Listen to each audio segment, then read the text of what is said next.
కోర్సులు అత్యుత్తమ అవకాశాలు మీ భవిష్యత్తుకు బలమైన పునాది JBITలో బీటెక్ తో సాధ్యం. అడ్మిషన్ల కోసం సంప్రదించండి.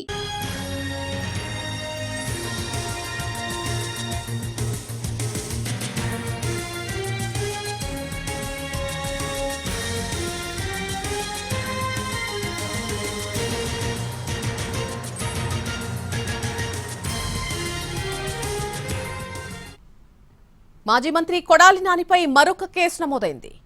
ఉపా చట్టాన్ని ఉప్మా చట్టం అన్నారంటూ కేసు పెట్టారు. అలాగే డిప్యూటీ సీఎం పవన్ కళ్యాణ్ ను రాజకీయంగా విమర్శించారని కొడాలి నానిపై టీడీపీ నేతలు ఫిర్యాదు చేశారు.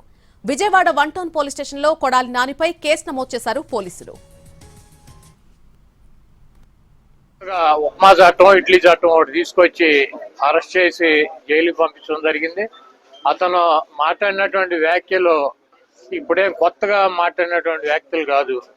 ఎందుకంటే ఈ రాష్ట్రంలో ముఖ్యమంత్రులుగా ఉప ముఖ్యమంత్రులుగా అనేక రకాలైనటువంటి పదవుల్లో ఉన్నటువంటి వ్యక్తులే అంతకన్నా ఇంకా భయంకరమైనటువంటి భాషలో మాట్లాడినటువంటి పరిస్థితి ఉంది.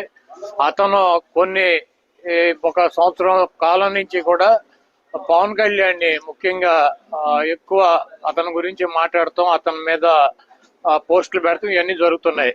కాబట్టి ఒక కక్ష కట్టినటువంటి వాతావరణంలో మరి పవన్ కళ్యాణ్ పార్టీ సంబంధించినటువంటి పార్టీ జనసేన కేసులు పెడతాం, అతన్ని పోలీస్ స్టేషన్లకు 4 స్టేషన్లకు తిప్పటం, అక్కడ జనసేన శ్రేణులు దాడికి వెళ్ళటం, అయినా కూడా మరి మేజిస్ట్రేట్లు బెయిల్ ఇవ్వటం వలన కొత్తగా ఉప్మా చట్టం అని ఒకటి తీసుకొచ్చి అతను జైలుకి పంపించడం జరిగింది.